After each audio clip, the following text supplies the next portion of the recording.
Hi friends, আজকে আমরা Bengali style শিম আলুর চচ্চড়ি বানাবো। এখানে আমি 200 শিম নিয়েছি, কেটে ভালো করে ধুয়ে গুছিয়ে নিয়েছি আগে, কিন্তু তবু দেখিয়ে দিই আমার নতুন বন্ধুদের জন্য যারা কিচেনে নিউ কামার কিভাবে শিমটা কাটবো। দেখুন, প্রথমে আমি এভাবে কেটে এভাবে টেনে দিচ্ছি। দেখুন, একটা লম্বা সুতোর মতন আমাদের আসছে। এটা কিন্তু দুদিকের থেকেই বেরোবে। দেখুন, বেরোচ্ছে, পুরো পরিষ্কার হয়ে গেল শিমটা আমাদের। এবারে এভাবে টুকরো করব, শুধু দুটো টুকরো। পুরো শিমটা আমি এভাবে কেটে নিয়েছি।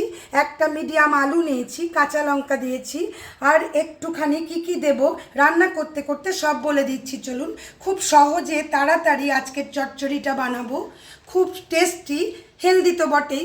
চলুন তাহলে গ্যাসে যাই। আজকের রান্নাটা আমরা সর্ষের তেলে করব, যেহেতু চচ্চড়ি নাম, সেজন্য একটু সর্ষের তেল হলেই ভালো হবে। কড়াইটাকে প্রথমে খুব তাতিয়ে নেবেন, তারপরেই তেলটা দিতে হবে। সর্ষের তেলে রান্নার কিন্তু এটাই নিয়ম। ছেড়ে দিই, খুব ভালো করে সর্ষের তেলটা আমাদের ধোঁয়া ওঠা গরম হোক। এবারে দেখুন, 5 ফোড়ন দিচ্ছি, ছোট চামচের হাফ চামচ। ফোড়নটা একটু পোড়া হয়ে যাক। ফোড়নটা আমাদের পোড়া হয়ে গেছে। এবারে আলুটা প্রথমে ছেড়ে দিচ্ছি।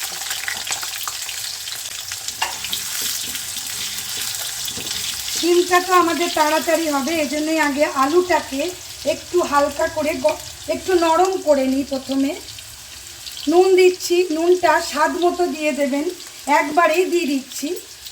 হলুদ দিচ্ছি ছোট চামচ দিয়ে কম কম হাফ চামচ।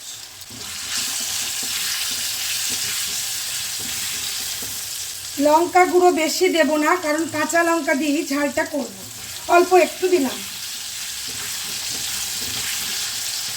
এবারে আমি কড়াইটা ঢাকা দিয়ে দিলাম, মিডিয়াম টু হাইতে ফ্লেমটা রাখছি। একটু ভাজা হোক আলুটা আমাদের। আলুটা দেখুন, দেখেই বোঝা যাচ্ছে আমাদের যে একটু ভাজা ভাজা হয়েছে, পুরো নরম হয়নি, কারণ শিমটা তো আমরা দেবো, আরও একটু ভাজা তো হয়েই যাবে। এবারে শিমটা ছেড়ে দিই। আমাদের তো সবই দেওয়া আছে, নুন হলুদ।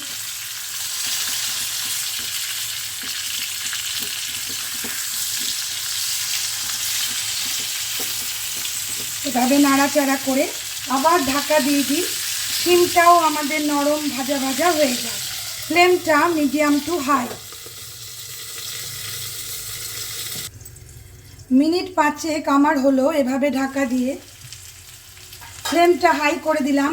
দেখুন, সবই আমাদের ভাজা হয়ে গেছে, আলু শিম। এবারে আমি মশলা দিচ্ছি চচ্চড়ি। তার আগে অল্প একটু চিনি দিচ্ছি, এটা অপশনাল, এটা বেঙ্গলি স্টাইল বলেই আমি এটা দেখাচ্ছি। যারা পছন্দ করবেন না যে মিষ্টি ভাব আমি খাবো, অবশ্যই দেবেন না, এটা স্কিপ করতে পারবেন। Flame high. 4টে কাঁচা লঙ্কা দিয়ে দিচ্ছি, ঝালটা একটু নিজেরা বুঝে দেবেন। আরে আমি চচ্চড়িটা বানানোর জন্য কাসন্দ ব্যবহার করছি। দেখুন, এখানে সর্ষে বাটা যদি দিতে পারতাম তাহলে ট্র্যাডিশনাল হতো, কিন্তু আমাদের হাতে অত সময় থাকে না বাটা বুটির, সেজন্যই আমি কাসন্দ দিয়েই করছি। যেসব বন্ধুরা আমার ঘরের বাইরে থাকেন তারাও যাতে সহজেই এই চচ্চড়িটা বানিয়ে নিতে পারেন। এটা খুব পুরনো দিনের রান্না, অনেকেই হয়তো খেয়েছেন। যারা এখনও খাননি অবশ্যই শিম এনে একটু বানিয়ে নিন। আমি ওপর থেকে একটু টমেটো সস দিচ্ছি, যাতে করে টেস্টটা আমাদের খাট্টা মিঠা হয়, সেজন্য। ধরুন, ছোট চামচ দিয়ে 1 চামচ দিলাম, আর কাসুন্দটা আমি দিলাম বড় চামচ দিয়ে 2 চামচ। কেমন? আর কিচ্ছু করব না। দেখুন, তেলা তেলা হলো আমাদের। গ্যাসটা বন্ধ করে দিচ্ছি। রেসিপিটা অবশ্যই একদিন ট্রাই করুন। যদি ভালো লাগে please like, share, comment and subscribe my channel. এবারে চলুন একটু সার্ভ করে দেখাই। গরম ভাতের সাথে বলার কোনো অপেক্ষা রাখবে না যে এটা খেতে কেমন লাগবে। খাবার সময় এই লঙ্কাটা অবশ্যই ডলবেন যারা লঙ্কা খেতে ভালোবাসেন।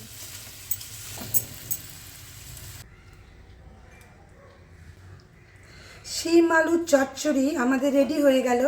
এর সাথে গরম গরম ভাত বানিয়ে নিন, রুটি পরোটার সাথেও কিন্তু আমাদের খুব খারাপ লাগবে না, ভালোই লাগবে।